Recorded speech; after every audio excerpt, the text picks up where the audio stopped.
여호와께서 사무엘에게 이르시되 그의 용모와 키를 보지 말라.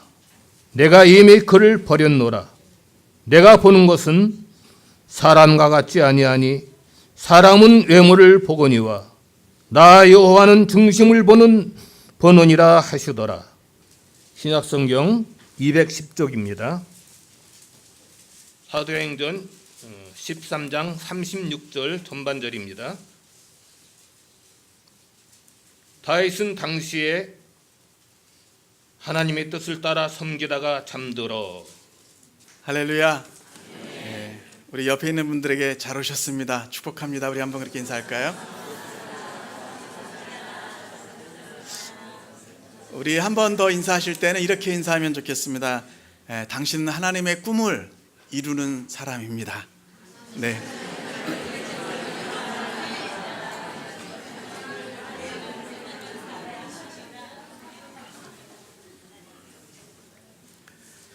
어제 우리는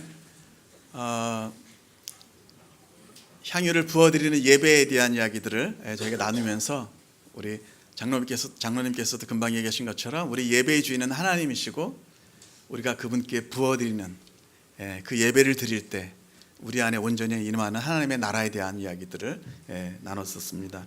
오늘은 다윗의 마음이라는 주제로 한번 계속해서 예배의 어떤 그 맥락 안에서 우리가 하나님께서 찾으시는 예배자의 모델을 한번 우리가 성경 안에서 좀 저희가 함께 보기를 원합니다. 여러분 잘 아시는 것처럼 다윗은 예수님을 제외하고는 성경에서 가장 많은 지면이 할애된 사람입니다. 예수님 다음으로 그 스토리가 분량이 제일 많습니다. 무엇보다도 그는 다윗은 예수님의 조상이라고 했고 우리 성경에서 잘 보셨던 것처럼 복음서에 보면 다윗의 자손 예수여 이렇게 하잖아요. 그래서 예수님의 조상이었고 로마서 1장 3절에 그래서 육신으로는 다윗의 혈통에서 나셨다. 계시록 22장 16절에는 보니까 나는 다윗의 뿌리요 또 자손이다 이렇게 또 말씀하십니다. 제가 오늘 이 다윗에 대한 이야기를 좀 나누고 싶은 것은 우리 삶의 어떤 모델, 전형, 롤 모델을 예배자의 전형으로 우리가 롤 모델을 좀 찾기를 위해서입니다. 생각할 수 있는, 물론 우리의 인생의 최고의 어떤 따라가야 될 본보기는 예수 그리스도이시지만 그러나 또 우리와 성정이 비슷한 사람으로서 다윗의 삶을 통해서 특별히 저는 오늘 예배뿐만 아니라 세 가지 영역을 함께 같이 보고 싶은 건데요. 예배자의 전형으로서의 다윗의 삶, 두 번째 제가 나중에 말씀을 통해서 또 나누겠습니다만 다윗은 하나님의 법도를 지켰었던 말씀 중심의 삶을 살았던 다윗, 그리고 세 번째는 사명 중심의 삶을 살았던 다윗.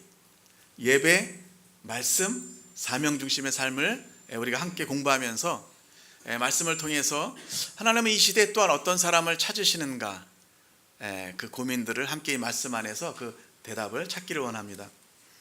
한국 예수전도단을 세우신 오대원 목사님이라는 분이 계십니다. 한국 이름으로는 오대원 목사님이시고 61년도에 한국에 선교사로 오신 미국 남장로교회 미국 목사님이세요. 데이비드 로스 목사님이라는 분이 한국에 오셔서 세운 단체가 예수전도단이라는 선교단체였습니다. 지금도 이분이 35년생이시니까 지금도 한 85살 정도 되셨는데 85세에 건강하게 이 코리아를 위해서 우리 대한민국뿐만 아니라 또 북한 선교를 위해서도 아주 귀하게 섬기시는, 통일시대를 열기 위해서 또 귀하게 섬기시는 그런 목사님이신데요. 제가 그 목사님 옆에서 말씀도 배우고 또 예배에 대해서, 묵상에 대해서, 선교에 대해서, 심지어는 북녘 땅에 대한, 북녘 동포들에 대한 하나님의 마음까지도 제가 배울 수 있는 기회가 있었는데요. 가장 제 마음 안에 또 늘 이렇게 큰 감동이 되는 것은 뭐냐면 목사님께서 어떤 집회든지 자주 이런 표현을 하시는 거예요. 여러분들 한번 이렇게 기도해 보십시오. 하나님, 지금 이 시대에 하나님께서 이 한반도에서 하시려는 일은 무엇입니까? 그 일에 저를 써주십시오. 하나님, 이 시대에 하나님께서 이 온 세계 가운데서, 열방 가운데서 하나님께서 하시고 싶으신 일은 무엇입니까? 그 일에 저를 써주시옵소서. 그렇게 기도해 보시라고요. 제가 오늘 여기 보니까 다 청년들만 와 계세요. 제가 어저께 말씀드렸나요? 유엔이 새로 사람들을 이렇게 이제 고령화 시대가 되니까 이제 다시 세대를 구분했습니다. 그래서 17세까지 다섯 단계로 구분했는데 17세까지가 미성년입니다. 그 다음에 18세부터 65세까지가 청년입니다. 제 말이 아니고 찾아보시면 나와요. 65세. 제가 이 얘기를 하면 다른 어떤 복음을 들은 것보다들도 좋아하시더라고요. 18세부터 65세까지를 청년기로 분류합니다. 66세부터 79세를 장년으로 분류합니다. 이제는. 장년이 안 되신 분들이 여기 너무 많이 계세요. 그 다음에 80세부터 99세까지를 이제 노년으로 분류합니다. 노인으로. 노년기로 분류합니다. 그 다음에 100세 이상을 고령자로 이제는 분류합니다. 그래서 한번 옆에 분에게 그렇게 누구든지 상관없으시겠죠. 헤이 청년 이렇게 한번 얘기해 보세요. 하이파이브를 하셔도 좋고요.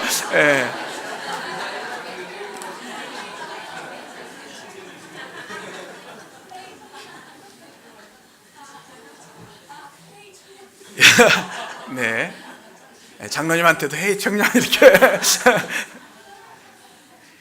여러분, 그런데 또 어떻게 보면 성경에서 정말 청년됨의 어떤 표지는 계속해서 멈추지 아니하고 꿈을 꾸고 나아간다는 것입니다. 제가 재미난 얘기 하나 들었는데 어떤 분이 한 60쯤 돼서 은퇴를 한 것입니다.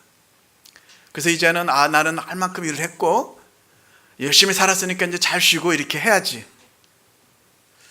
근데 이분이 아무 일 없이 60에 은퇴하셨는데 90세까지 사셨습니다. 그러니까 30년을 아무 일 안 하고 지나간 거예요. 그래서 90대니까 시간이 너무 아까우신 거예요, 이제. 그래서 다시 외국어도 배우시고 90세에. 여러분, 이제 고령화 시대가 됐어요. 우리 주님은 노후를 준비 안 하신 것 같아요. 왜냐하면 너무 일찍 돌아가셨거든요. 사후만 준비해 주신 것 같아요, 우리에게. 사후만. 이 땅 가운데서 하나님의 나라를 위해서 정말 아낌없이 살다가 그분과 함께 거할 영원한 나라를 준비하신 줄로 믿습니다. 이 땅 가운데서 우리가 늘 청년이길 원합니다. 속사람은 날로 날로 새로워지는데 겉사람은 후패하지만 여러분, 꿈을 가진 사람은 늘 새로워지고 정체되지 않고 청년인 줄로 믿습니다. 다윗을 어떻게 보면 영원한 청년 같고 영원한 예배자의 모델로 저는 오늘 이 말씀을 나누고 싶은 것입니다. 어제도 제가 예배에 대한 얘기들을 많이 나눴습니다만 특별히 오늘은 다윗이라고 하는 인물을 통해서 우리가 어떻게 예배자의 삶을 살 것인가, 또 예배자의 모습은 또 어떤 모습일까를 조금 더 고민해 보고 싶은 것입니다. 우선은 간단하게 구체적으로 나누기 전에 다윗의 삶에 대해서 좀 중요한 것을 좀 이렇게 추려서 말씀드린다면, 첫 번째로 제가 말씀드릴 것은 나중에도 계속 강조하겠습니다만 그는 그 시대에 하나님의 뜻을 받들어 섬겼다는 것입니다. 우리 아까 두 개의 말씀을 읽었는데 사도행전 13장 36절은 다윗의 묘비명과 같은 말씀이에요. 그 본문의 컨텍스트상에서는 이 하나님의 말씀이 어떤 맥락에서 다윗은 썩었고 죽었지만 우리 주 예수님은 영원한 생명의 주가 되신다라는 것을 강조하기 위해서 주셨던 말씀입니다. 그러나 그 말씀, 지나가는 말씀이 전반절의 말씀 안에 하나님께서 다윗을 어떻게 보셨는가가 나오는 거죠. 다윗은 그 시대에 수많은 사람들이 있었는데 그 시대에 하나님의 뜻을 받들어 섬기다가 잠들었다. 여러분, 우리의 묘비명에 모르겠어요. 저는 만약에 저의 묘비명이 있다면 그는 예수 그리스도를 믿고 이 땅 가운데서 그냥 안정된 삶을 살다가 죽었다가 아니라 그 시대를 향한 하나님의 뜻을 받들어 섬기다가 잠들었다. 그런 영광을 누리게 되기를 원합니다. 우리 그 시대에 사람들이 얘기하는 이것이 안정된 삶이야, 이것이 행복한 삶이야, 이것이 축복받은 삶이야, 그 기준이 아니라, 혹은 부모님이 너는 이런 삶을 살아야 돼 라가 아니라, 영원하신 하나님과 예배 가운데서 교통하면서 자기 삶의 목적을 이해하고 부르심을 깨닫고, 어떻게 말씀드린 것처럼 하늘아버지를 예배할 때라야 우리가 정말 우리 자신이 누구인지를 깨닫게 되는데, 우리는 그냥 부모님의 뜻에서 태어난 것이 아니고 세상에 보내진 것이 아니고 이 시대에 하나님의 뜻을 행하기를 위해서, 하나님의 나라를 선포하기 위해서 먼저 그 나라와 그 일을 구하고, 그 하나님의 나라가 이 땅 가운데 임하기를 위해서 주기도문처럼 기도하면서 또 그 하나님 나라의 복음을 선포하도록 이 시대에 우리를 불러주신 줄로 믿습니다. 다윗은 그 시대에 하나님의 뜻을 받들어 섬기다가 잠들었던 것이죠. 용사였고 전쟁의 사람이었습니다. 이스라엘에게 주신 약속의 충만함을 보기까지 그는 계속해서 영토를 위한 싸움을 멈추지 않았습니다.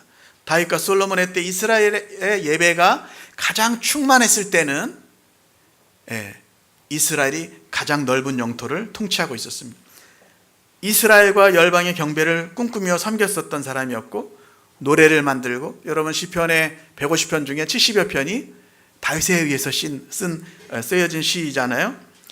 제사장들을 세우고 음악인들을 세워서 또 예루살렘을 여부수 족속에서 뺏어서 정치와 모든 예배의 중심지가 되게 한 놀라운 왕이었습니다. 그는 이스라엘과 열방의 경배를 꿈꾸며 섬겼습니다. 하나님의 백성들의 목자였고 지도자였죠. 아둘람 그래, 빚진 자, 원통한 자, 마음이 상한 자들, 그 사람들을 모아서, 요새 얘기를 한다면 카드 빚지고 소망이 없고 경제적으로 혹은 마음에 원통함 있고 아픔 있고 정서적으로든 경제적으로든 많은 환난과 아픔이 있는 사람들을 모아서 그 피난민들과 함께 공동체를 이루었고 훈련하여서, 특히 그 중에 30명의 용장들은 다윗 왕국의 핵심 지도자들로 세워지게 되죠. 무엇보다도 하나님께서 다윗과 언약을 세우시는데, 하나님께서 다윗과 세우신 언약은 다윗 그 왕조는 400여 년 동안 지속이 됩니다. 다윗의 행위를 따르지 않던 왕들 때문에 결국 BC 586년에 유다가 바벨론에 멸망당할 때까지, 그러나 하나님께서는 다윗을 보시고, 제가 마지막에 오늘 메시지의 맨 마지막에 좀 보겠습니다만, 다윗 이후에 다윗의 길을 따르지 않던 수많은 왕들이 일어나지만 그럼에도 불구하고 다윗을 위하여, 다윗을 위하여, 다윗을 기억하시고, 다윗을 기억하시고, 한 사람 예배자가 주님 앞에 섰을 때, 우리가 아주 간단하게 오늘 적용한다면, 여기 많은 부모님들 세대가 계시고 또 우리 청년분들 계시는데, 저도 지금 잠깐 착각했네요. 모든 분들이 청년이신데, 할렐루야, 죄송합니다. 우리가 누구든지 일대 사람으로서 하나님을 예배하는 삶을 살 때, 신실하게 예배자, 말씀을 존중히 여기고 사명의 삶을 살 때, 그 자손들까지도 하나님의 은혜 가운데 지속적으로 축복하시는 그 은혜, 신실하신 우리 주님이십니다. 또한 다윗의 자손이신 예수님이 메시아로 오셔서 영원히 통치하십니다. 다윗은 그 시대에 하나님의 뜻을 받들어 섬겼다. 성경은 하나님은 시대 때마다 그 시대를 섬기는 사람들을, 하나님의 뜻을 행할 사람들을 찾고 계시는 것 같아요. 우리가 아까 읽었던 사무엘상 16장의 말씀의 앞절에 보면, 읽지는 않았습니다만 사무엘상 15장에는 보면은요, 하나님께서 이렇게 말씀하십니다. 사울을 향해서, 내가 사울을 세워서 왕 삼은 것을 후회해야 한다고. 그가 돌이켜서 나를 좇지 아니하며 내 명령을 이루지 아니하였음이라 하신지라. 사무엘이 근심하여 온 밤을 여호와께 부르짖는데, 어느 날 주님께서 사무엘에게 너는 더 이상 슬퍼하지 말고 기름을 뿔에 채워가지고 이새의 집으로 가라고 말씀하십니다. 갔을 때 그의 장남 엘리압과 그 형제들을 보면서 사무엘이 지나갈 때, 와, 정말 하나님이 기름 부심하는 사람이 여기 있구나.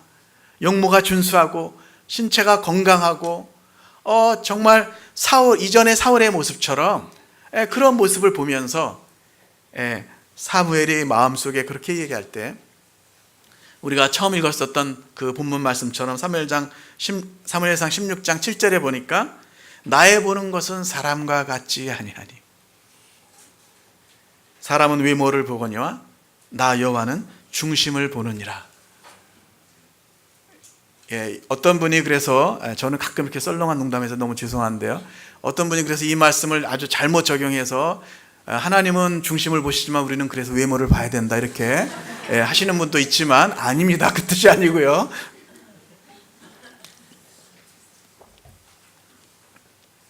여기 나 여호와는 중심을 본다. heart, 마음을 보신다. 여러분 어제도 제가 비슷한 말씀 드렸습니다만 하나님은 마음을 보시는데 그것은 모든 인류에게 공평한 기회를 주셨다는 것입니다. 하나님께 가까이 하는 사람에게 하나님은 가까이 하세요. 그분의 영광을 드러내세요. 어디서든지 주님께로 향하면 주님은 반드시 알아차리십니다. 제가 열방궁 축제라는 것을 영국에 있는 어느 선교단체랑 2007년부터 한 7년을 갔던 적이 있어요. 첫 해에 갔는데 미국에서 한 밴드가 왔는데 찬양팀이 왔는데 형제가 막 이렇게 찬양을 건반을 가운데다 놓고 막 하면서 예배인도 하는데 얼마나 신령하게 기쁘게 그러면서도 아주 겸손하게 주님만을 바라보면서 한 팀이 한 10명 되는 미국의 청년들이 예배하는데 너무너무 감사한 거예요.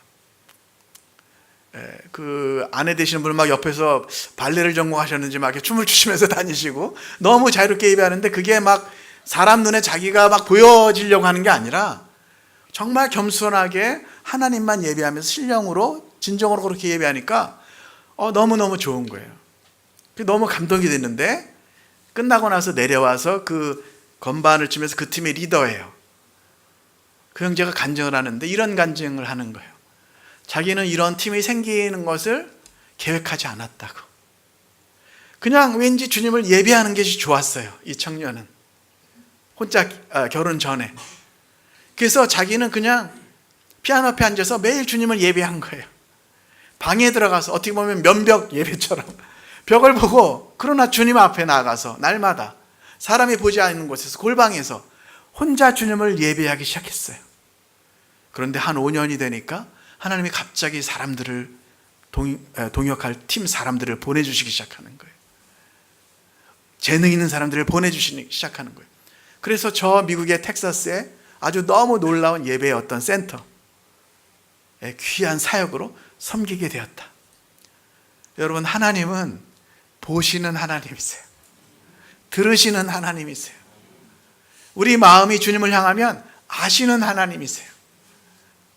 진심으로 사랑하고 경배하면 주님은 가까이 오셔서 그 한 영혼의 온 삶의 충만히 겪을 수 있는, 누릴 수 있는 하나님의 계획과 기름 부으심을 허락하시는 줄로 믿습니다. 어제 저는 그런 표현들을 했어요. 우리가 정말 예배자로 주님 앞에 더 가까이 나갈 때 우리가 어떻게 보면 이 땅 가운데 이 시대에 보내주신 하나님의 뜻을 온전히 이루는 참 인간이 된다. 진정한 인생이 된다. 저도 주님 앞에 더 신실하게 반응했다면 누릴 수 있었던 혹은 어떤 기회들, 그런 것들이, 지나간 어떤 것들이 있으리라고 생각됩니다. 사울을 보세요. 사울과 다윗은 똑같이 겸손했어요. 기름 부음 받았어요. 둘 다 용사였어요. 둘 다 왕이 되었어요. 근데 사울은 실패하지 않았습니까? 하나님이 실패하신 것이 아니라 사울이 실패한 것이죠. 자기의 부르심을 이루지 못하는 것입니다. 다윗은 부족했지만 우리가 기억하는 다윗의 연약함들이 많이 있잖아요. 그의 죄악들. 그럼에도 불구하고 하나님은 다윗을 축복하셨고 다윗의 마음속에 있는 어떤 것을 기뻐하셨다는 거예요. 그러니까 우리는 이제 사울과 다윗 나오면 우리는 다 다윗에게 적용하기 원하지만 사실 때로는 사울의 모습에 경고를 받아야만 되는 줄로 압니다.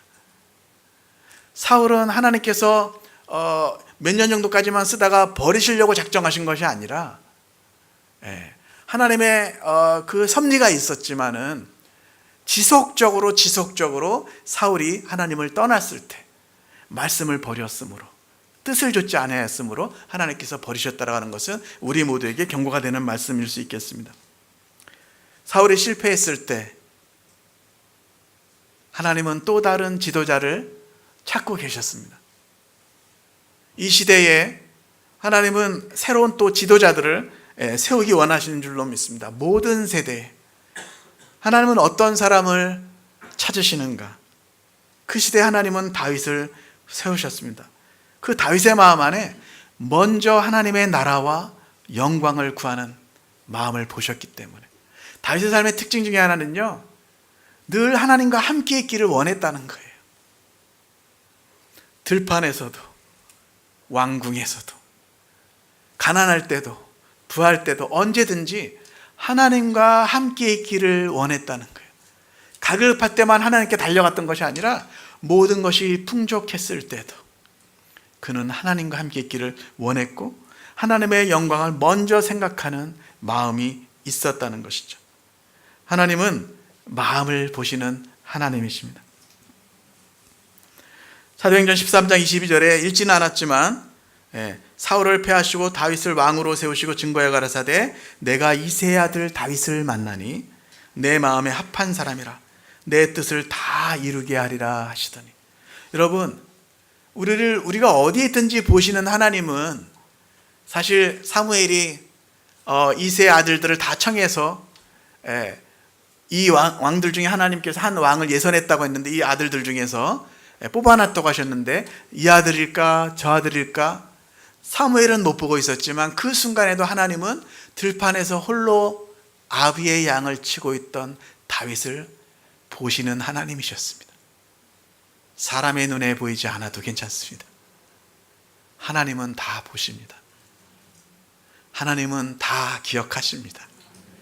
우리가 주님 앞에 드렸던 한마디 믿음의 고백, 우리가 남모르게 주님 앞에 드렸던 그 눈물, 그 헌신, 하나님은 다 기억하십니다. 중요한 것은 우리가 그분을 기억하고 그분의 신실하심을 기억하고 주님께로 온전히 돌아가는 것인 줄로 믿습니다. 아멘. 할렐루야. 큰일 날 뻔했어요. 바로 못 들으셨죠? 못 들으신 걸로 해주세요. 하나님께서 다윗을 만나서 너무 기뻐하신 거예요. 내 마음에 합한 사람이다. 왜냐하면 영어 표현으로 보면 저는 내 뜻을 따라오는 사람이라는 거예요. 내 뜻, 내 마음을 따라오는 사람. 자기 뜻을 쫓아갔거든요. 사울은요, 자기가 이미 하나님 앞에 버림받은 것도 알지 못한 채 자기 기념비를 세우러 가고 있었어요. 얼마나 비극입니까? 우리가 우리 자신에게 집중될 때 정말 하나님께서 충만히 역사하실 수 없는 그 안타까움이 있는 것이죠. 내 마음에 합한 사람이다. 내 뜻을 그 다윗을 통해서 다 이루게 하시리라. 우리 길가의 교회, 우리 이 귀한 교회를 통해서 하나님께서 이 예배 때마다 하나님께서 이곳에 임하시면서 충만히, 물론 우리 삶 가운데 늘 개인적으로도 또 우리 사귐 가운데 하나님이 함께 하시지만, 또 모여서 뜨겁게 오늘처럼 충만히 예배하고 또 신령과 진정으로 주님 앞에 나갈 때 내가 이 시대를 향한 하나님의 뜻을 우리 길가의 교회를 통해서 다 이루시리라 하나님 말씀하실 줄로 믿습니다. 아멘. 제가 오늘도 이제 우리 목사님께 이따 기도할 때 어떤 노래 이렇게 두 곡 부탁드리면서 오늘도 막 이렇게 생각하다가 보니까 저도 역시 이 길가의 교회에 그래도 뭔가 좀 연결되는 노래들이, 어제 주님 다시 오실 때까지도 보니까 나의 가는 이 길 끝에서 길이 이렇게 연결이 되더니 제가 오늘 혼자 막 기뻐한 거예요. 마라나타라는 노래도 내일 저희가 부를 겁니다만, 마라나타라는 노래도 보면 주님 다시 오실 길을 만들자. 할렐루야. 아주 길한 징조예요 이거는. 죄송합니다. 너무 편하게 해주시니까 자꾸 너무 썰렁한 농답을. 죄송해요. 우리 삶 가운데 정말 주님 다시 오실 길을 만드는 이 한반도에, 그리고 온 열방에, 그 길에 우리 길가의 교회가 앞장서시게 되기를 축복합니다. 아멘. 다윗은 당시 하나님의 뜻을 받들어 섬기다가 잠들었습니다. 다윗은 늘 하나님 앞에서 경배하면서 하나님의 자기 자신과 또 그 시대, 그 나라를 향한 하나님의 계획과 목적을 이해했던 것이죠. 여러분, 주님께 가까이 가면 그 이해가 생기는 것입니다. 제가 옛날 예전단 찬양 모임에 가면 가끔 그런 간증을 들은 적이 있었어요. 어떤 사람들이 와서 이렇게 얘기하는 거예요.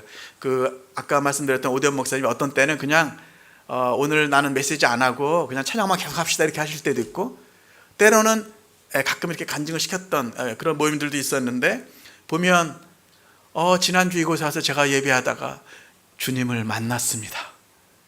사역리 설명하고 예수님 영접할 사람 나오십시오 그런 적도 있지만, 그냥 찬송하다가 사람들이 주님을 만나기도 하고, 제가 찬송하다가 제 병이 나았습니다. 때로는 어떤 분은 제가 주님을 찬송하고 이곳에서 예배하다가 하나님이 나를 선교사로 부르신 것을 깨달았습니다. 그래서 제 삶을 드렸습니다. 여러분, 요새 얘기하는 이 찬양과 경배, 프레이즈 앤 워십이라고 하는 것은 우리 시대에 나타나는 어떤 하나의 트렌드, 경향이 아니에요. 마지막 때에 주님 다시 오실 길을 예비하는 어떤 것을 위해서 하나님의 백성들 가운데, 찬송 가운데 거하신 하나님이 함께 하시는, 그래서 이전 세대에는 예를 들어서 말씀도 우리 모든 평신도들이 읽지 못했던 시대가 있었지만 우주적인 교회 안에 그 말씀이 회복된 때가 있었던 것처럼, 예배도 어떤 특정한 사람들에게, 그 음악적인 직무를 하는 사람들에게만 맡겨준 시대가 아니라 이제 모든 사람들이 왕같은 제사장으로 하나님을 예배하면서 하나님의 성령 안에 거할 때 똑같은 찬송을 부르는데 어떤 사람은 치유받고 있고, 어떤 사람은 자기가 누구인지를 깨닫고 하나님 앞에 나아가기 시작하고, 어떤 사람은 깨진 관계가 회복되기도 하고, 정서적으로, 육체적으로 영혼의 어떤 치유들이 일어나기도 하고요. 하나님이 우리 가운데 거하시면서 그분의 일을 행하시는 것입니다. 다윗의 마음에 특별한 것이 있었는데요, 그는 하나님의 뜻을 받들어 섬기고 그 뜻을 이루기 위해서 살았던 사람입니다. 아까 말씀드렸던 것처럼 자기가 원하는 자기의 뜻을 이루기 위해서 살았던 사울은 결국 버림을 받았습니다. 그 시대에 하나님의 뜻을 섬겼던 다윗의 삶의 특징 3가지. 첫 번째, 예배 중심의 삶. 그는 하나님의 얼굴과 임재를 구하는 삶을 살았던 것을 오늘 볼 거고요. 두 번째는 그는 말씀 중심의 삶을 살았다는 것입니다. 세 번째로 사명 중심의 삶을 살았습니다. 첫 번째로 그러면 예배자 다윗의 모습을 한번 먼저 보도록 하겠습니다. 그는 하나님의 영광과 임재를 사모하는 자였는데 하나님과의 친밀감을 원했기 때문에, 하나님 저에게 이런 축복 주세요가 아니라 그냥 하나님의 얼굴을 구했기 때문에, 하나님과 같이 있는 것을 좋아했기 때문에 그 손의 축복도 받은 것입니다. 이것은 다른 것이죠. 어떤 사람들은 하나님의 손의 능력만 구할 수도 있습니다. 내 삶이 힘드니까 하나님 어떤 걸 채워주세요, 어떤 축복만 구할 수도 있습니다. 하나님의 손의 행사를 더 사모할 수도 있습니다. 인생에 우리가 예수님 믿으면 또 그런 시즌들이 있죠. 그런데 우리가 주님을 더 알아가면 알아가게 될수록 나중에는 하나님의 얼굴을 구하게 됩니다. 저도 여러분들도 마찬가지지만 하나님의 은혜가 너무 감사해서, 하나님 하나의 더 이상의 축복이 이제는 없어도 저는 괜찮습니다.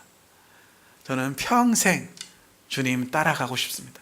제 인생이 마치 하나의 초라면, 하나님 저는 이 땅에서 남김없이 주님 위해서 불태우고 그렇게 주님 앞에 섰을 때, 어제 제가 표현한 것처럼 예배는 서로 사랑하는 두 존재가 서로를 사랑하기 때문에 남김없이 부어드리는, 낭비를 한, 서로 아끼지 않고 남김없이 드리는 그 두 존재가 만나는 것이잖아요.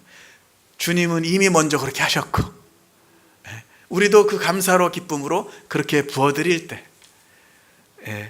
천국에서 해같이 빛나는 얼굴로 더 큰 영광 아래서 주님을 영원히 섬기면서 찬송하게 될 줄로 믿습니다. 그는 하나님과의 친밀감을 원했기 때문에 축복들도 함께 받았습니다. 하나님은 하나님과 함께 있기를 원하는 다윗의 마음에 감동하셨습니다. 들판에서도, 광야에서도, 굴 속에서도, 그리고 왕궁에서도. 여러분, 왕궁에 있을 때는, 우리가 모든 것이 평안할 때는 오히려 하나님을 안 구할 때도 있는데, 저는 우리가 축복과 저주의 개념을 좀 다르게 정의할 필요가 있다고 생각합니다. 저는 이렇게 생각해요. 그것이 축복의 모습이든 안 좋은 모습이든 하나님께로 가까이 이끄는 모든 것은 축복이다. 질병이 있었다 하더라도 그 질병 때문에 주님께 돌아왔다면 축복인 것입니다. 풍족한 삶을 누렸어요. 엄청난 돈을 벌었어요. 그런데 그 일 있고 나서 더 이상 하나님을 구하지 않고 떠났다면 그것은 저주인 것입니다. 주님께로 이끄는 모든 것은 축복입니다. 주님께로부터 등 돌리고 떠나가게 하는 것은 그것이 무엇이든지 간에 세상에 빛나는 영광이든 무엇이든지 상관없이 그 인생에게는 저주인 것입니다. 주님을 얻은 사람은 모든 것을 얻은 것입니다. 주님을 잃으면 모든 것을 잃는 것입니다. 주님께 드린 것만 남습니다.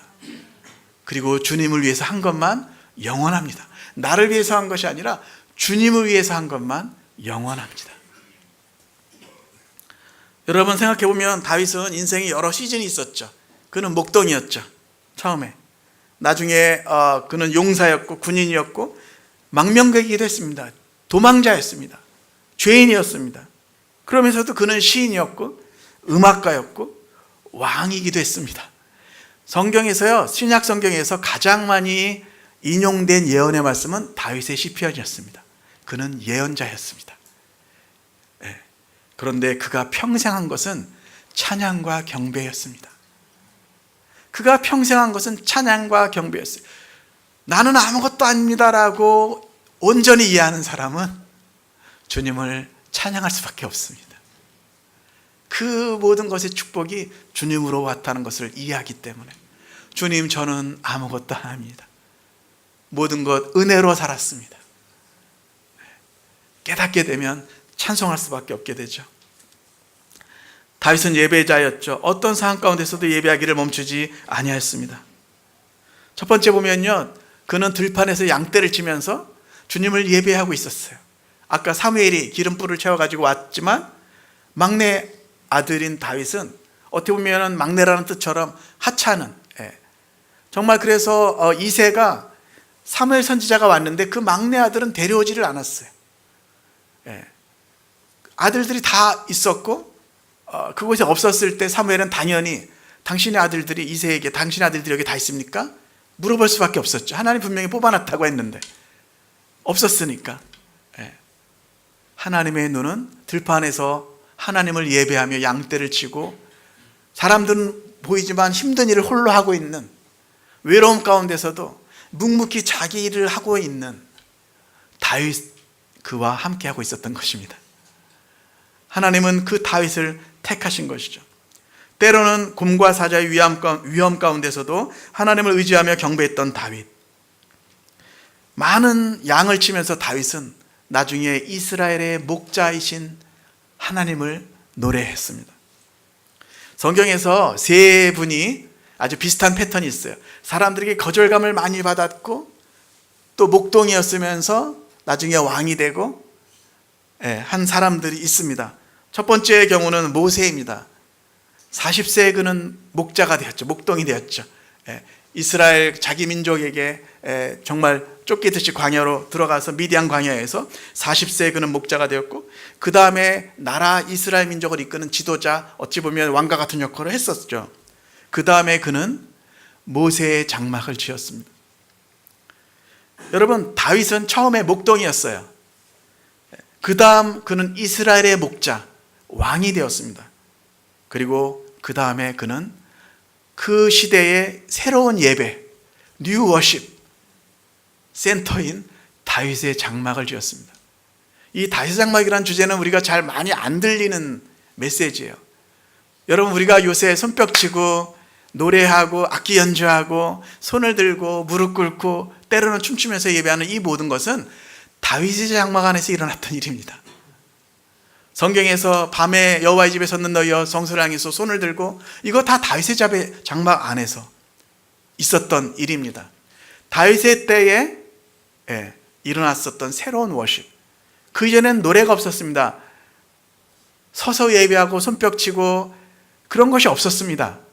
그냥 성소의 모델을 보면 짐승을 잡고 피를 뿌리고 대제사장만 1년에 1차 들어갔었던 어떤 그 예배의 형식이 있었지만, 기본 산위에서는 그것이 계속 드려지고 있었지만 거기에는 법궤가 없었습니다.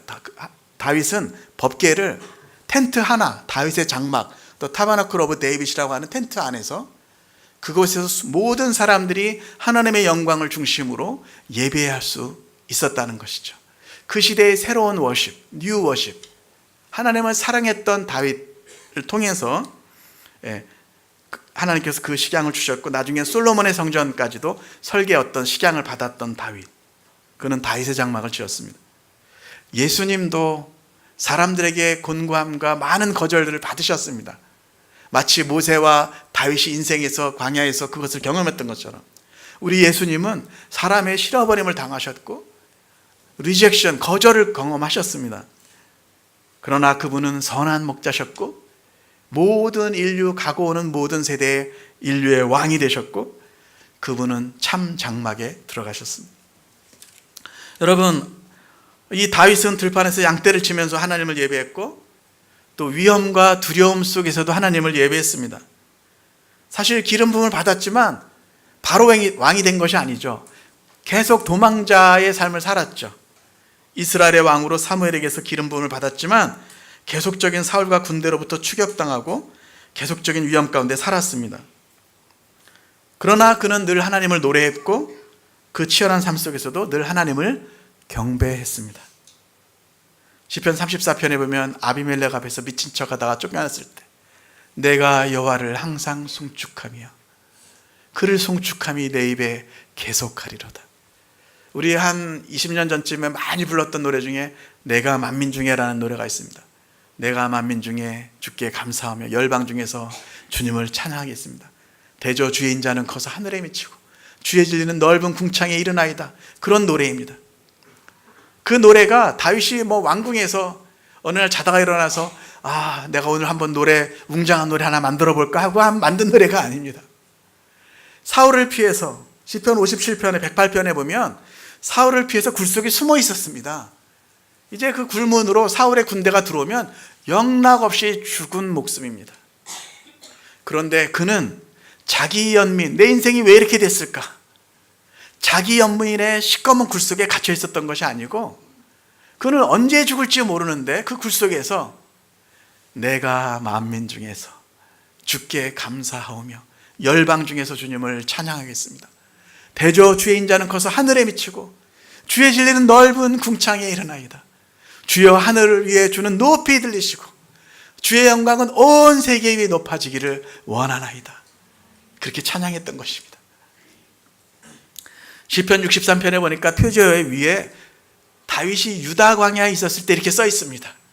그런데 그 말씀에 보니까 다윗이 뭐라고 고백합니까? 분명히 위에 유다 광야에, 그의 몸은 유다 광야에 있었다고 하는데 다윗은 뭐라고 표현하냐면 내가 이와 같이 주의 권능과 영광을 보려 하여 성소에서 주님을 바라봤나이다. 여러분, 뭐가 앞뒤가 안 맞는 것 같지 않아요? 다윗이 유다 광야에 있었단 말이에요. 그의 몸은요. 그의 영혼의 시커먼 밤중과 같은, 광야에서 언제 죽을지 모르는, 낮에는 불볕더위, 밤에는 위험한 것들이 돌아다니고 추위가 있고 또 언제 추격당해서 죽을지 모르는 그 유다 광야에 들어갔는데 그는 이와 같이 성소에서 주님을 바라봤나이다. 여러분, 우리 인생 위험과 고난의 광야도 주님을 예배하면 다 성소인 줄로 믿습니다. 다윗은 그 인생 광야, 그 위험한 곳에서 하늘을 우러러서 하나님을 예배했고 그는 안전한 땅에 거했고 그 광야에서 변화되어서 나온 것입니다. 온 땅 어느 시대 어떤 위험이 있던 기쁘나 슬프나 언제든지 우리는 하나님을 만날 수 있습니다. 하늘이 열려 있습니다. 주님이 우리와 함께 하십니다. 임마누엘 주님이 우리와 함께 하시고 그분께로 향하면 언제든지 주님 우리 가운데 충만하신 줄로 믿습니다. 위험과 고난의 인생 광야는 그의 성소였고 그는 그곳에서 하나님을 노래했고 만났고 변화되었고 위험함 가운데서도 예배했기 때문에 그는 자기를 넘어설 수 있었고 사울의 부리던 악신이 떠나가는 역사가 다윗의 노래를 통해서 일어났습니다. 이스라엘이 경배하는 일에 또한 다윗은 쓰임을 받았죠.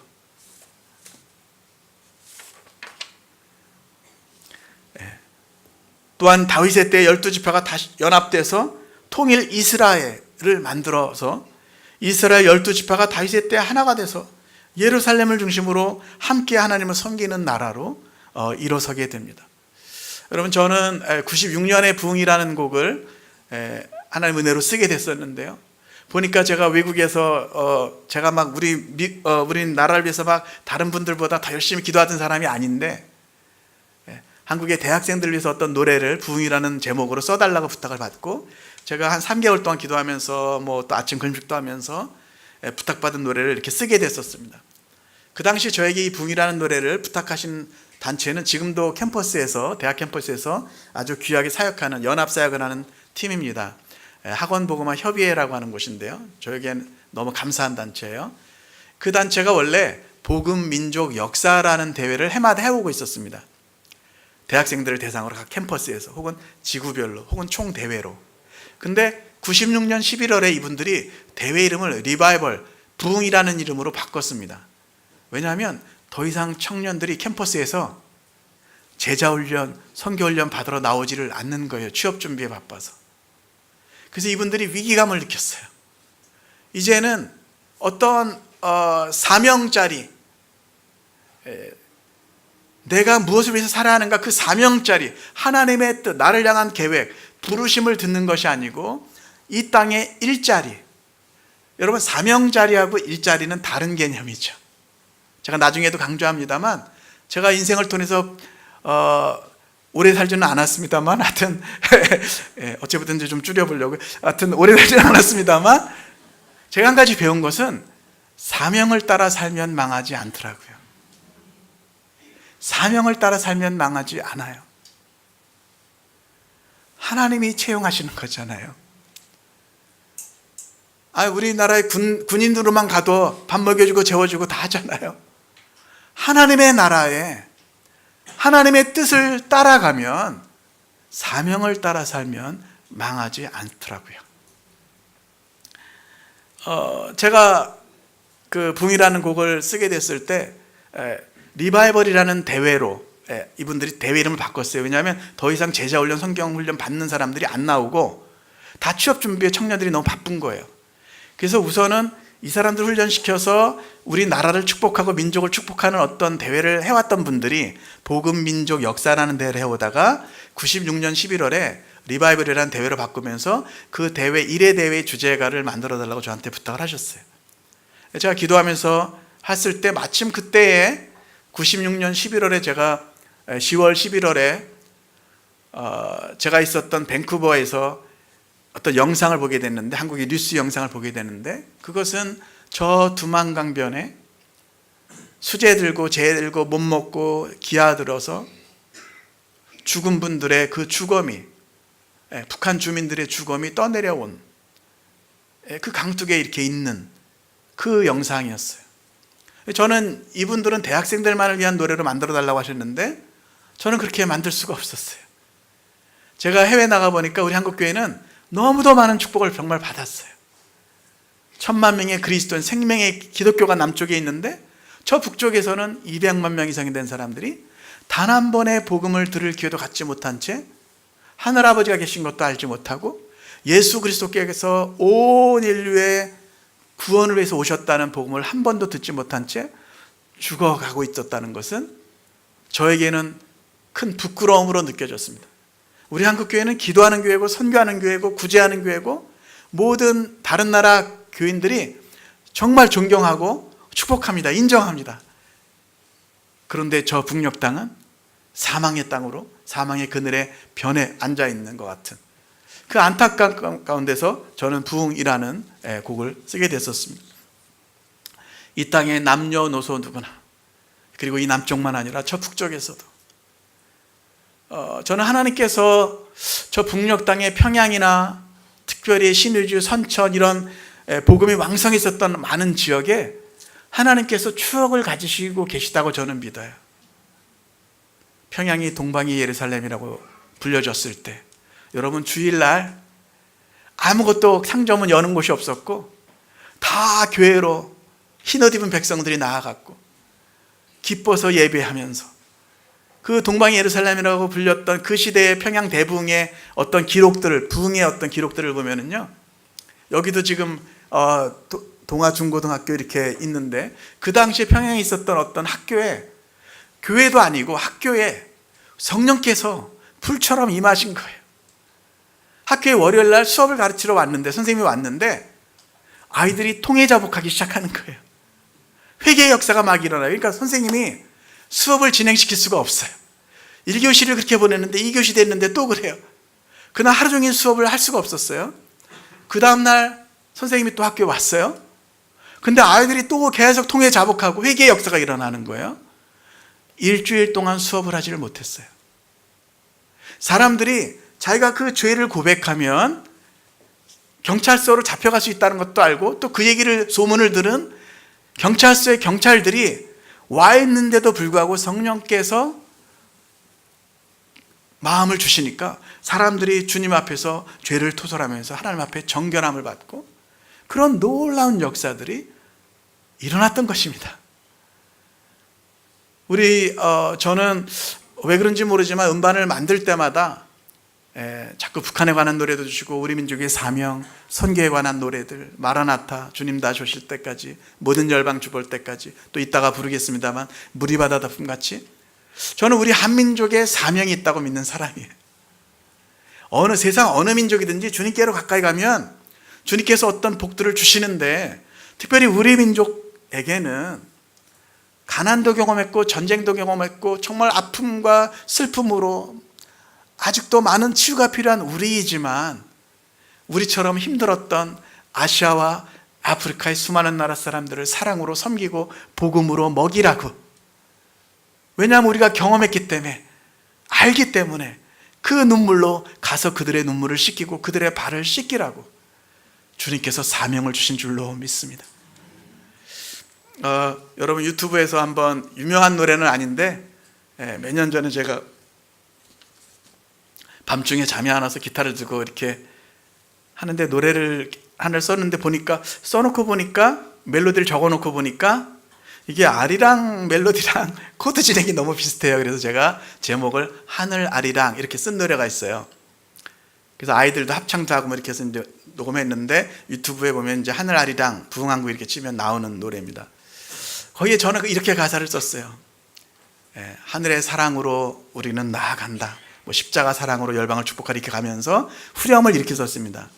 열방의 발을 씻어 종 되신 주, 종으로 이 땅에 오셨던 주님을 열방이 볼 수 있게, 열방의 눈물을 씻어서 왕 되신 주님을, 왕으로 오실 주님을 저들이 볼 수 있게. 여러분, 우리 각 개인의 삶에 사명이 있고 또 이 시대의 민족적인 사명, 우리가 함께 이뤄야 할 사명이 있는 줄로 믿습니다. 제가 요새 기도하는 것은, 하나님 우리 한국교회 안에 민족적인 비전이 살아나게 도와주세요. 한 교회만의 비전이 아니라 민족적인 비전이 살아나게 도와주세요. 이전에 60년대 70년대에 민족을 위해서 기도했던, 민족 복음화를 꿈꾸고 또 그러면서 헌신했었던 그 부흥의 불길이 다시 타오르게 되기를 원합니다. 다윗의 때 12지파가 연합해서 통일 이스라엘을 꿈꾸면 하나가 돼서 하나님을 섬기는 나라로, 예루살렘을 중심으로 일어나게 되죠. 가나안 땅에 들어갈 때 이스라엘 백성에게 약속된 모든 땅을 다윗이 모두 다윗의 때에 점령합니다. 약속이 있었으나 점령하는 싸움을 안 싸울 수도 있었지만 다윗은 하나님의 뜻을 이룰 때까지 편안한 삶을 사는 것을 거부하고 그 하나님의 약속에 충만한 데까지 이를 때까지 싸웠던 것이죠. 결국 오랜 적국들을 평정하고 7족속 모두를 평정하고 가나안 7족속 모두를 평정하고 조공을 받으면서 평화 시대가 다윗의 때에 열렸던 것입니다. 저는 이것을 우리 한반도에 적용해 보자면, 우리 시대에 적용해 보자면, 우리 한국교회에 진정한 예배의 붕이 일어날 때 하나님을 내 삶의 변두리가 아니라 중심에 모시면서 정말 그 하나님을 하나님으로 존경하고 인정하고 그분의 뜻에 우리의 뜻을 꺾고 순복할 때, 예배의 붕이 이 대한민국에서 일어날 때, 저 북녘 땅의 도시마다 마을마다에서도 또 새로운 세대가 일어나서 그 땅에 있는 아이들도 하나님의 말씀을 읽고 거룩한 손을 들고 하나님을 예배하는 그 시대가 열려지게 될 줄로 믿습니다. 다윗은 또 하나님의 쉬실 처소를 예비했습니다. 하나님의 교회를 위한 열심이 다윗 안에 있었습니다. 하나님의 법궤가 하나님의 영광, 현존, 어떤 것을 상징하는, 통치를 상징하는 이 하나님의 법궤가 수년간 블레셋인들에 의해서 점유당한 후에 정유당하고 있었을 때 사울은 이 법궤에 많은 관심이 없었지만은 이 법궤를 예루살렘으로 가져온 것은 다윗이었습니다. 다윗은 그 위에, 법궤 위에 하나님이 임하시고 말씀하셨던 그 중요성을 인식하고 있었고, 이 법궤를 잃게 될 때 하나님의 영광이 이스라엘로부터 떠나갔다는 것을 알았습니다. 그래서 다윗은 법궤를 국가의 상징으로 삼고 하나님의 말씀을 통치 이념으로 삼았으며 그 나라가 더욱 융성해지고 문화가 꽃피게 되었죠. 또한 아까 말씀드린 것처럼 이것은 그냥 시간이 없기 때문에 넘어가겠습니다만, 다윗은 다윗의 때 새로운 예배를 시작했습니다. 24시간 365일 드리는 예배였습니다. 다윗의 장막은. 그 다윗의 장막 안에는요, 다윗이 반차를 쫓아서 제사장들과 레위인을 세워서 수천 명의 사람들이 돌아가면서 주님 앞에 서서, 그래서 시편에도 보면은 밤에 여호와의 집에 섰는 너희여 성소를 향해서 손을 들고 예배하라고. 그 모습들, 다양한 악기 연주, 노래하고 외치고, 그 다음에 손으로 악기를 연주하고 손을 들고 손뼉 치고, 그리고 몸으로는 무릎 꿇고 혹은 서서 혹은 춤추면서 예배하는 예배 시스템, 새로운 음악도 들어가 있는 예배 시스템, 그 뉴 워십을 시작했습니다.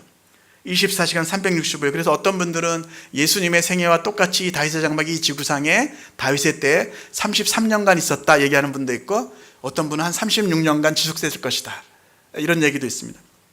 다윗의 솔로몬 성전 이전에 다윗의 장막이 이 지구상에 있었던 것입니다. 특징은 누구나가 다 하나님의 영광을 보면서, 오늘날 우리처럼 신약의 교회와 마찬가지거든요. 이 다윗의 장막은 처음 세워질 때만 딱 한 번 제사가 있었고 짐승을 잡았고, 그 다음엔 제사가 없는 거예요. 감사와 기쁨의 노래만 있는 거예요. 교회도 마찬가지잖아요. 예수님께서 영단번의 제사로 처음 이분의 죽으심으로 교회가 탄생되고, 그 다음에는 우리가 제사를 드리는 것이 아니라 예배를 드리는 것입니다. 감사와 찬양과 경배를 드리는 것이죠. 그런데 또 한 가지 우리가 다윗이 다윗됨을 깨달아 알 수 있는 것 중에, 사건 중에 하나는 사무엘하 7장에서 나옵니다. 사무엘하 7장에 보면 어느 날 다윗은 나는 다윗궁, 이 평안한 백향목 궁에 거하지만 하나님의 그 언약궤는 아까 말씀드린 것처럼 텐트예요. 텐트, 큰 텐트이지만 그 텐트 안에 놓은 것이 자책이 되는 거예요. 다윗은 너무 주님 앞에 죄송한 거예요. 요새 말로 얘기한다면 나는 하나님 때문에 너무도 많은 축복을 받았는데 내 삶에는 정작 하나님을 위해서 뭘 안 하고 있는 거예요. 다윗은 그걸 느낀 거예요. 나는 하나님이 축복해 주셔서 백향목 궁에 거하는데 하나님의 영광과 현존을 상징하는 저 언약궤는 그냥 텐트 하나에 놓은 것이 마음이 아팠던 것이죠. 다윗이 그렇게 그 마음을 가졌을 때 나중에 또 읽겠습니다만 하나님께서는 그것을 너무 기뻐하시죠. 그리고 약속하십니다. 내가 언제 광야를 지날 때라도 나를 위해서 집을 만들어 달라고 했던 적이 있느냐. 근데 다윗은 예배자였기 때문에 하나님의 집을 짓고 싶었던 거예요.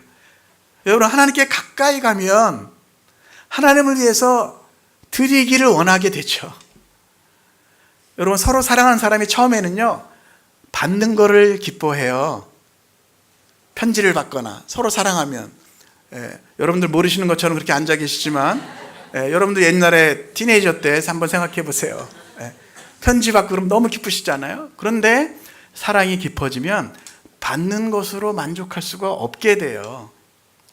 줘야지만 만족하게 돼요. 주는 기쁨이 더 크거든요. 내가 사랑을 주는 기쁨이 더 크거든요. 그러니까 어제 그런 얘기 했잖아요. 사랑하면, 정말 사랑하면 낭비하게 돼 있어요. 대가를 바라보지 않아요. 주는 즐거움이 크기 때문에. 다윗이 그렇게 했을 때 하나님이 언제 내가 나로 내 집을 만들어 달라고 했느냐. 근데 다윗이 그렇게 했다는 거죠. 하나님이 너무 기뻐하시면서 하나님의 집을 짓기 원하는 다윗에게 한 가지 약속을 하시죠. 너는 그 집을 이룰 수 없지만 너 아들 솔로몬 때 그 성전이 지어지겠지만 나는 너의 다윗 집을 이루어 주겠다. 그 다윗 왕가를 축복해 주겠다. 다윗 왕가는 400여 년간 지속이 되는 것이죠. 여러분, 솔로몬의 성전을 지은 것은 솔로몬이지만 그 성전의 설계를 계시받고 솔로몬 성전의 모든 건축 재료를 준비한 것은 다윗이었습니다. 왕궁에서 자란 솔로몬은 나중에 주님을 예배하는 것에 실패하지만 들판과 광야에서 하나님의 임재와 영광을 사모했던 다윗은 평생 쓰임을 받았습니다. 그리고 그 자손들은 하나님의 긍휼하심을 입고 축복 가운데 살 수 있었습니다. 두 번째 예배자 다윗의 삶의 모양 중에 하나는요, 그는 말씀 중심의 삶을 살았다는 것입니다.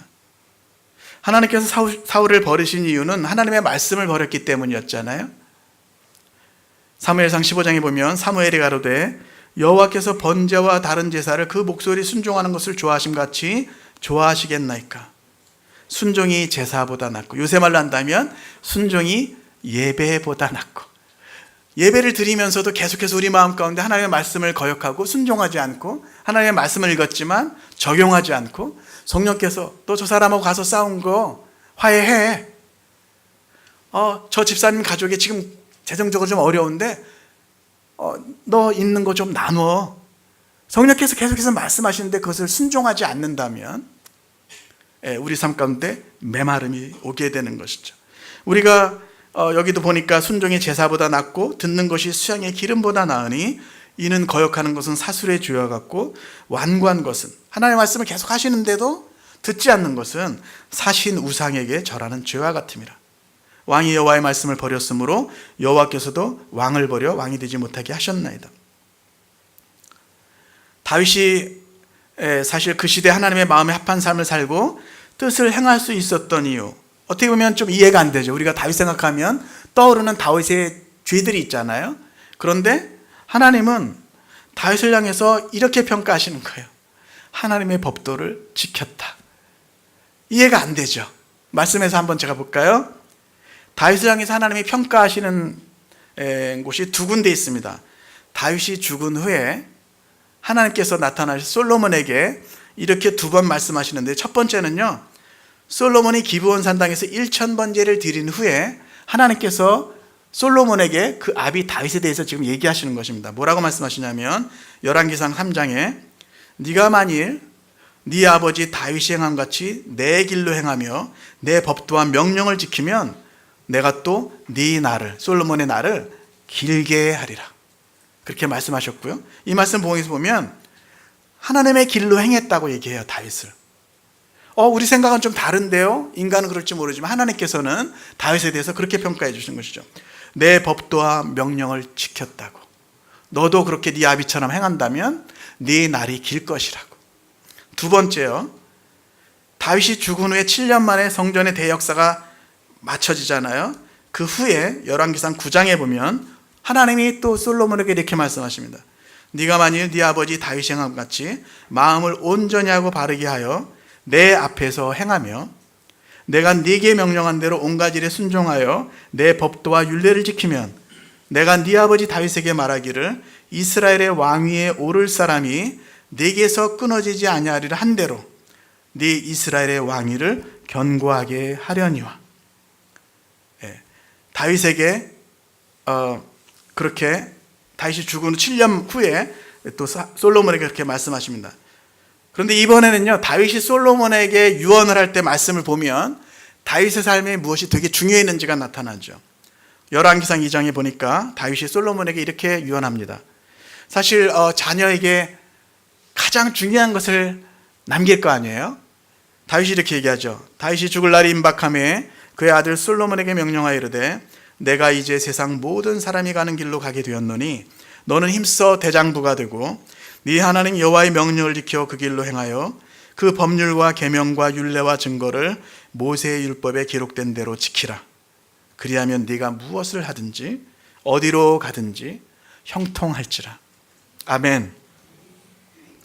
여러분, 우리 삶에 어제도 제가 그런 말씀 드렸습니다만 이 삶의 온 우주의 우리의 실제 삶에 움직이는 법칙은 하나님의 말씀이더라고요.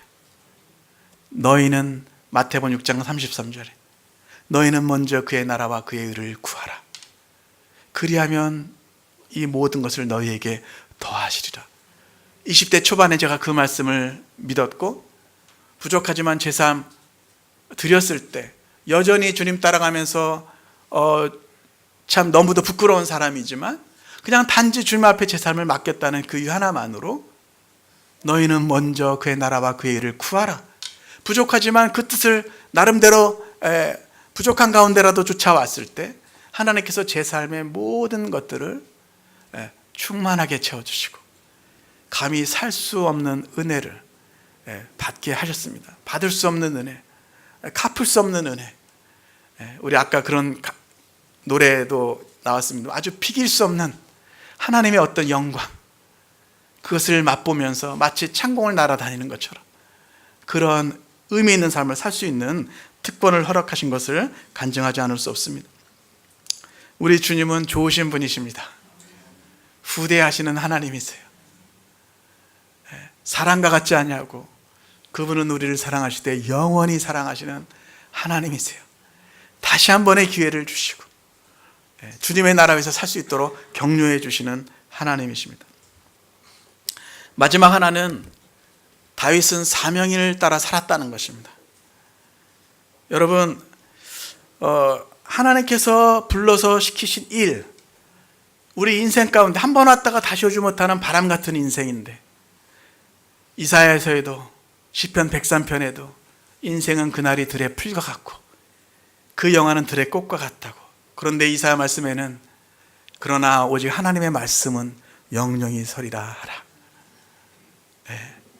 우리 인생은 정말 들의 풀과 같고 그 영화는 들의 꽃과 같은 유한한 존재들이에요. 그런데 하나님의 사랑은 영원하고 하나님의 말씀은 영원하고 또 그 하나님께서 우리를 그분의 특별한 일을 위해서 불러주셨습니다.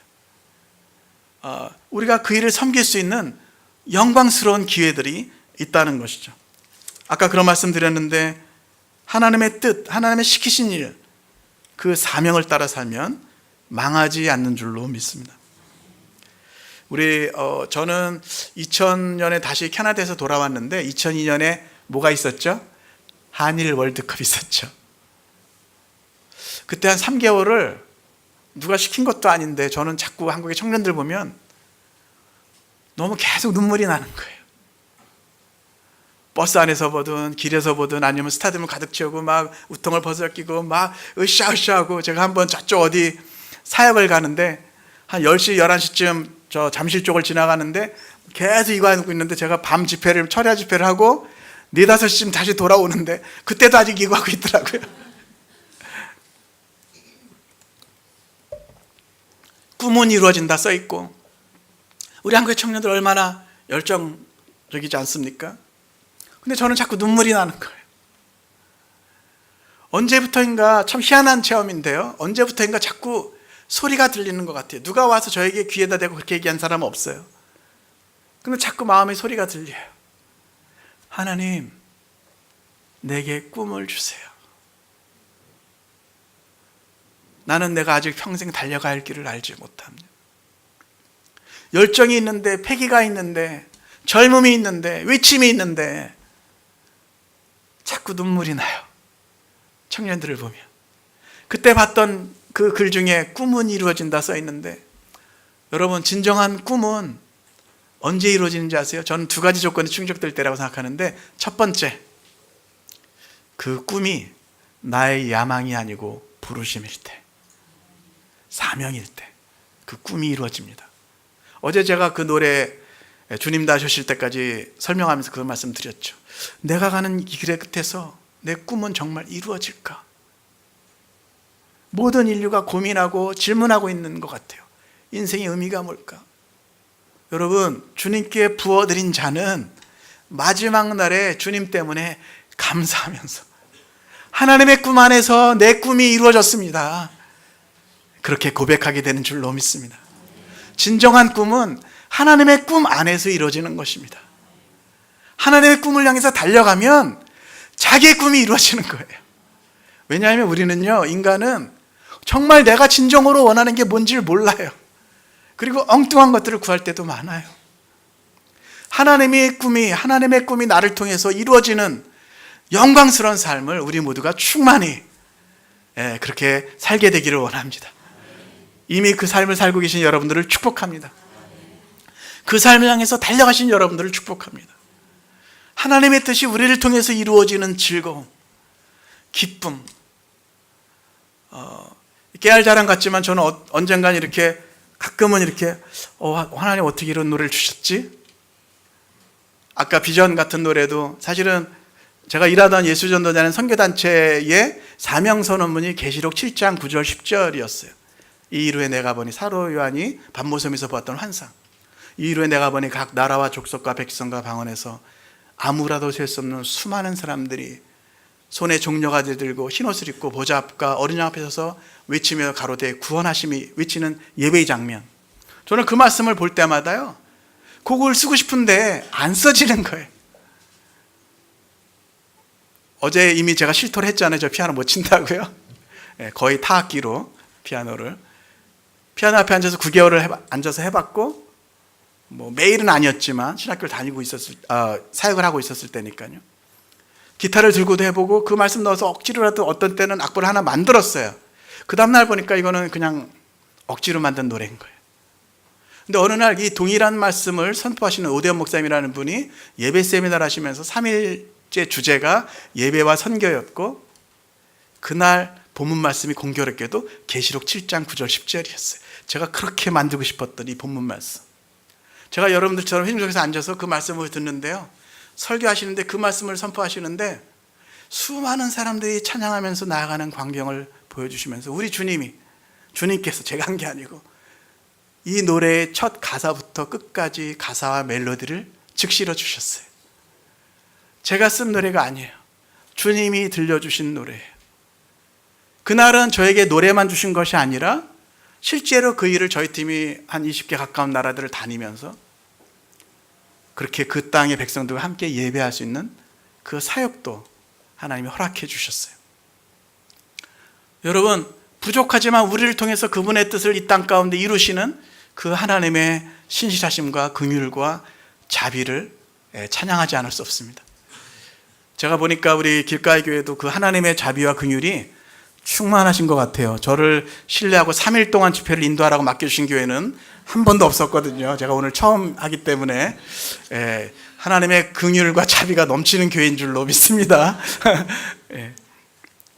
여러분, 하나님께서 이 시대 때마다 하나님의 뜻을 향할 사람들을 찾고 계세요. 우리가 주기도문, 저는 어느 집회라든지 주기도문을 아침과 저녁에 꼭 2번씩 하라고, 그러면 인생이 획기적으로 변화될 거라고 제가 말씀드려요. 하늘에 계신 우리 아버지의 나라가 오게 하시며 아버지의 뜻이 하늘에서와 같이 이 땅 가운데 이루어지다. 여러분, 이 기도는 사실 우리가 하나님의 뜻을 행할 사람으로 변화되는 과정인 줄로 믿습니다. 내 뜻을 버리고 너무도 사랑하는 주님, 그분의 뜻, 너무도 주님 사랑하기 때문에 그분의 뜻을 이루기 위해서 우리 자신을 던질 때 그 꿈이 이루어지게 되는 줄로 믿습니다. 내 꿈이 야망이 아니라 부르심일 때 첫 번째, 두 번째는 그 꿈을 위해서 하나님의 미랄일 때, 하나님의 꿈을 위해서 내 꿈을 버리고 내 야망을 버리고 하나님 앞에 죽을 때, 제가 요새 유명했던 드라마 있었잖아요. 그 미스터 선샤인.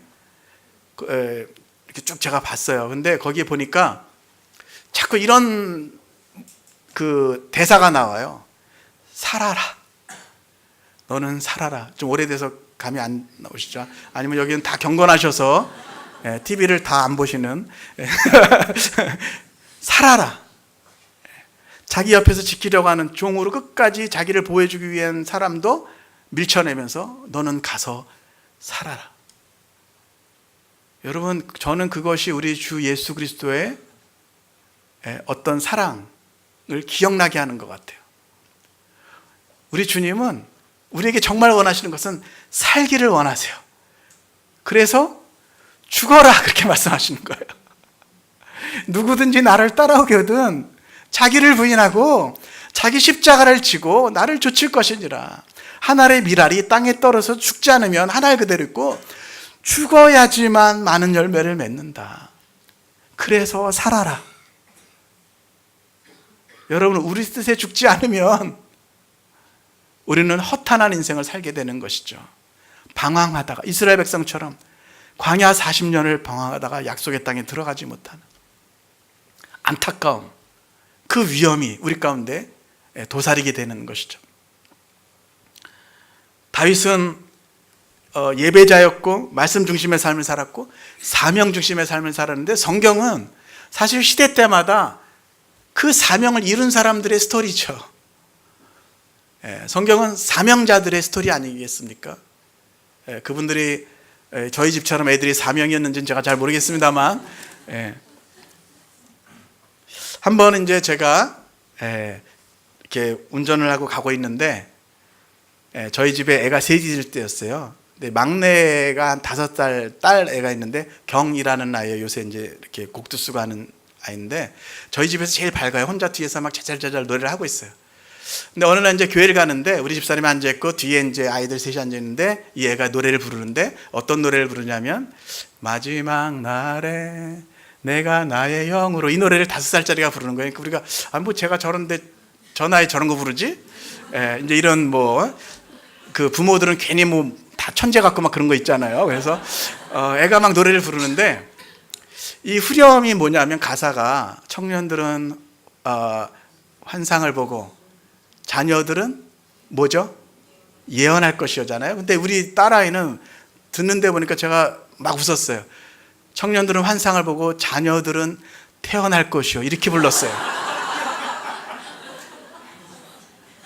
걔가 그날 그렇게 예언하는 바람에 그 다음 해에 저희 집에 넷째 아이가 태어났어요. 아니, 농담입니다만 제가 이제 그 아이가 그렇게 노래를 하니까 막 너무 우습잖아요. 그래서 뭐 저러냐 그러고는 이제 한 일주일쯤에 생각을 한 거예요. 제가 왜 원래 가사는 자녀들은 예언할 것이요 청년들은 환상을 보건데 왜 자녀들은 태어날 것이 이렇게 불렀을까? 여러분, 5살짜리 아이의 생각 안에는 사명이라는 단어는 없습니다. 부르심이라는 단어는 없어요. 인생의 목적, 이런 단어 없습니다. 그냥 배고파, 밥 줘, 이 정도 할 수 있겠죠. 그렇지만 우리 모두가 지금 미성년자가 아니고, 혹은 미성년자도 괜찮아요. 지금 여기 다 청년분들만 앉아 계시잖아요.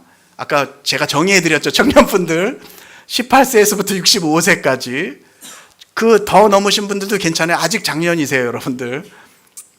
근데 우리는 자기 삶에 달려갈 방향을 이해해야지만 삶을 낭비하지 않는다는 거죠. 우리 한국 민족은요, 막 빨리빨리 막 에너지 넘치고 열심히 살아요. 그런데 열심히 사는 것보다 더 중요한 거는 방향을 결정하는 거예요. 어느 방향으로 달려갈 거냐. 이게 더 중요해요. 그게 성경에서는 사명이라고 얘기하는 거예요. 성경의 사람들은 다 사명을 따라 살았잖아요.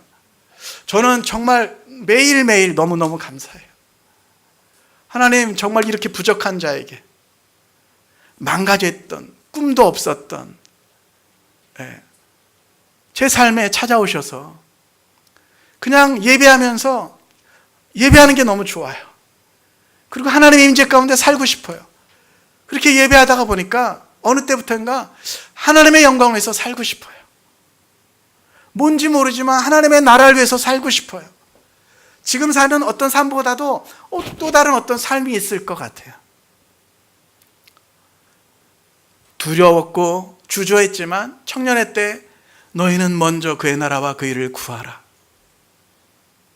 그 말씀 하나 붙들고 왔는데 뒤돌아보니까 그게 진리였어요. 그게 이 세상에 작동하는 법칙은 그 말씀이었어요. 하나님의 나라를 위해서 일하면 하나님이 책임져 주세요. 여기 지금 어떤 분들은 이 지금 계속 그런 얘기를 막 사명에 대한 얘기를 저 강사가 지금 하고 있는데 우리 모두가 다 지금 신학교를 가야 되나 이렇게 생각하시는 분들 있지만 아니요. 그게 아니라 우리가 기업가가 되든 예술가가 되든 어떤 영역에서든지 왜 그 일을 하느냐? 하나님이 부르셨기 때문에 그 일을 하는 확신이 있어야 된다는 것입니다. 특별히 젊은 나이에 계신 분들, 인생이 어느 방향으로 달려갈지 알지 못한다면 한쪽으로 다 투자할 수 없잖아요. 여러분, 우리의 에너지와 우리의 모든 시간들과 모든 것, 하나님 주신 기회들을 정말 하나님의 나라를 위해서 달려가기를 원합니다. 아까 저희 아이가 정말 그렇게 노래했지만 지금 그 나이 때만이 아니라 20대가 돼도 혹은 30대가 돼도 아직 그 길을 찾지 못했다면 우리가 심각하게 말씀 안에서 예배하면서 찾고 또 노년에 계신 분이라 할지라도 이 산지를 내게 주소서, 믿음이 연약해지지 아니한 그 기도를 우리가 주님 앞에 드릴 때 또 우리 각 자신뿐만 아니라 우리 길가의 교회를 통해서 더 놀라운 일들이 일어나게 될 줄로 믿습니다. 사무엘하 7장에 다윗이 하나님을 위해서 집을 짓기를 원한다는 그 소원을 품고 있을 때 나단 선지자를 통해서 여호와의 말씀이 임하여서 이렇게 아까 말씀드린 것처럼 그렇게 얘기하죠. 내가 여호와께서도 내게 이르시되 여호와가 너를 위하여 집을 짓고, 집을 짓는다는 표현을 꼭 무슨 교회당을 짓거나 어떤 그런 것만이 아니라 저는 우리 각 사람들 안에 정말 내가 주님을 위한 집을 지어야 되겠다. 여러분, 하루 일과 중에 주님을 충만히 모시는, 주님만 모시고 있는 골방이라고 표현해도 좋고, 기도의 골방이라고 표현해도 좋고, 찬송의 골방이라고 표현해도 좋고, 큐티라고 표현해도 좋고, 하나님과만 함께 머물러 있는 시간, 그것이 10분이든 30분이든 꼭 가지시게 되기를 축복합니다. 그 주님만 모시는 그것을 통해서 우리 인생에 하나님이 나의 집을 이루시는 놀라운 일들을 보게 될 것입니다. 우리 또 길가의 교회로서, 공동체로서 이곳에서 모일 때마다 뜨겁게, 제가 여기 앉아서 예배할 때마다 정말 이렇게 충만하세요. 여기 우리 차장팀도 그렇고 예배 이 소리들이 너무 좋아요. 저는 이 예배 드림 가운데서 하나님이 거하시면서 우리 가운데 새로운 일을 행하시고 청년들이 환상을 보고 어른 세대가 꿈을 꾸고 저 북녘 땅도 살려내고 아시아 아프리카도 살려내고 이 시대의 수많은 영역들 가운데 들어가서 지도자 역할을 다윗처럼 마음을 가진 사람들이 이곳에서 예배할 때 세워지게 될 줄로 믿습니다. 이 나라 가운데 하나님의 쉬실 처소가 예비되는, 남쪽만 아니라 저 북쪽에서도 하나님의 쉬실 처소가 예비되는, 다시 도시마다 마을마다에서 거룩한 손을 들고 하나님을 예배하는 일들이 이곳에서 시작될 줄로 믿습니다. 하나님이 우리 가운데 집을 져주시면, 우리가 주님을 모시고 주님을 우리의 집에, 영혼의 집에 모셔드릴 때 주님께서 우리를 책임지시고 인도하시고 충만케 하실 줄로 믿습니다. 여러분, 이 약속을 하고 나서 요것만, 시간이 벌써 너무 많이 지났는데요, 한 3, 4분 안에 요거 마치겠습니다. 역대하 6장에 보면은요, 이 약속을 하셨잖아요. 다윗에게. 어떤 약속까지 하셨냐면 내가 너를 위해 집을 짓고만 말씀하신 것이 아니라 네 몸에서 날 내 씨를, 네가 죽은 다음에 네 몸에서 날 내 씨를 내 뒤에 세워서 그의 나라를 견고하게 하리라. 그는 내 이름을 위하여 집을 건축할 것이요. 지금은 솔로몬에 대한 얘기죠. 그의 나라 왕위를 영원히 견고하게 하리라. 나는 그에게 아버지가 되고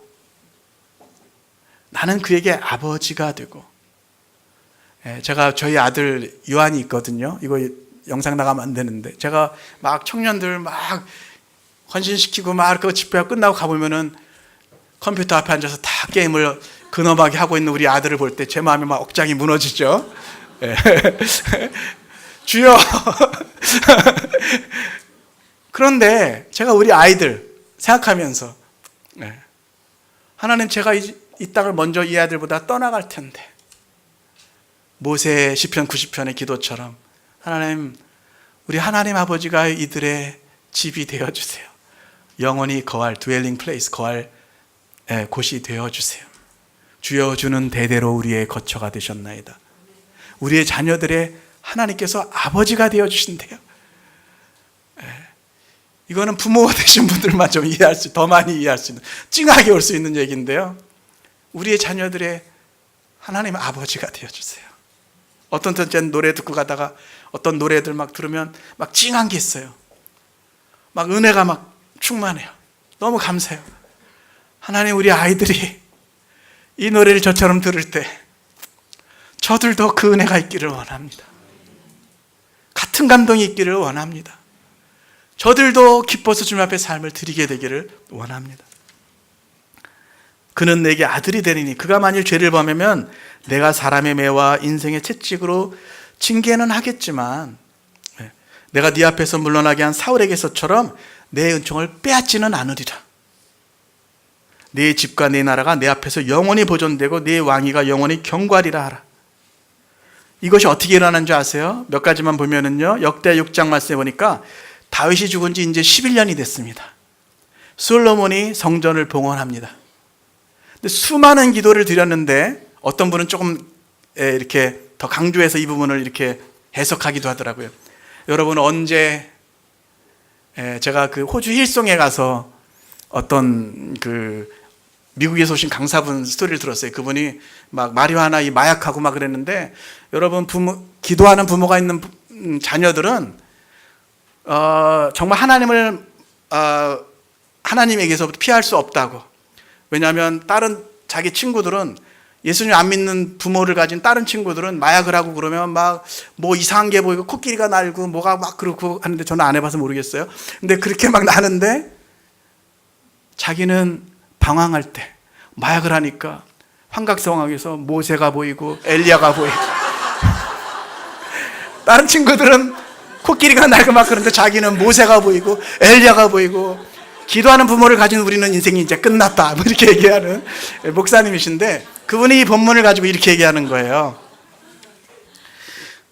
솔로몬이 성전을 봉헌하면서 긴 기도를 드렸는데 언제 불이 임했는 줄 아십니까? 물론 그 기도가 끝났을 때 다 합쳐서 이겠죠. 근데 그분은 강조하느라고 뭐라고 하시냐면, 솔로몬의 마지막 기도가 이거였거든요. 주의 종 다윗에게 베푸신 은총을 기억하옵소서.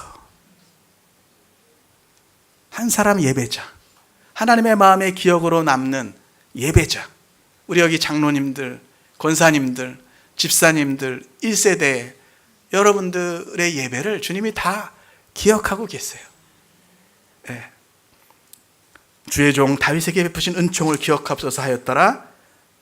그 다음 말씀이 뭔지 아십니까? 솔로몬의 기도를 마침에 불이 하늘에서부터 내려와서 그 번제물과 제물들을 사르고 여호와의 영광이 그 성전에 가득하니. 열왕기상 11장에는요 다윗이 죽은 지 이제 이미 23년이 지났어요. 그런데 솔로몬이 마음을 돌려 이스라엘 하나님 여호와를 떠났어요.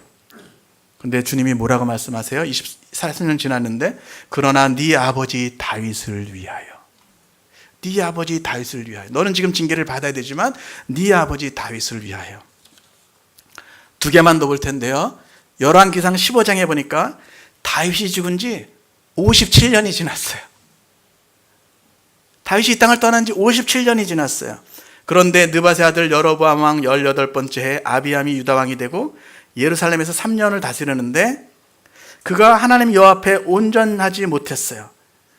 그의 아버지 그 선조 때 행한 모든 죄를 행하고 그의 마음이 그의 조상 다윗과 같지 아니하였어요. 그런데 하나님이 뭐라고 말씀하신지 아세요? 다윗의 마음과 같지 아니한 후손이 나타났어요. 죄악 가운데 있었고 하나님을 버렸어요. 떠났어요. 그런데 하나님이 그에게 그의 하나님 여호와께서 다윗을 위하여 예루살렘에서 그에게 등불을 주시되 열왕기하 19장 말씀 마지막 보면은요, 이제 다윗이 죽은 지 305년이 지났어요. 한 사람 예배자, 하나님의 마음을 시원케 하고 그의 때에 하나님의 뜻을 그 시대에 섬기기 원했던 다윗, 그가 죽은 지 305년 후에 아수르의 침략을 받습니다. 랍사게가 위협합니다. 히스기야가 기도합니다. 다 아시는 내용들이죠. 열왕기하 19장 말씀 보면 이사야가 와서 예언을 합니다. 내가 이 아수르 왕에게 지금 성이 포위되고 너무도 죽기 직전에 내가 나와 나의 종 다윗을 위하여, 다윗 죽은 지 305년이 지난 거예요. 그런데 내가 나의 종 다윗을 위하여 이 성을 보하여 구원하리라 하셨나이다. 우리 길가의 교회 성도 한 분 한 분들의 믿음이 다윗처럼 주님과 함께 있기를 사모하고 예배자로서 언제 어느 때든지, 어제 제가 그런 기도했습니다만, 기쁠 때나 슬플 때나 부할 때나 가난할 때나 건강할 때나 병들었을 때나 뭐든지 주님께로 이끄는 것은 축복이에요. 그 자체가 중요한 게 아니에요. 상황이, 우리 마음이 중요한 거예요. 주님을 사랑함으로 주님께로 가까이 가면 그곳에 광명이 있고 기적이 있고 하나님의 영광이 나타나는 줄로 믿습니다.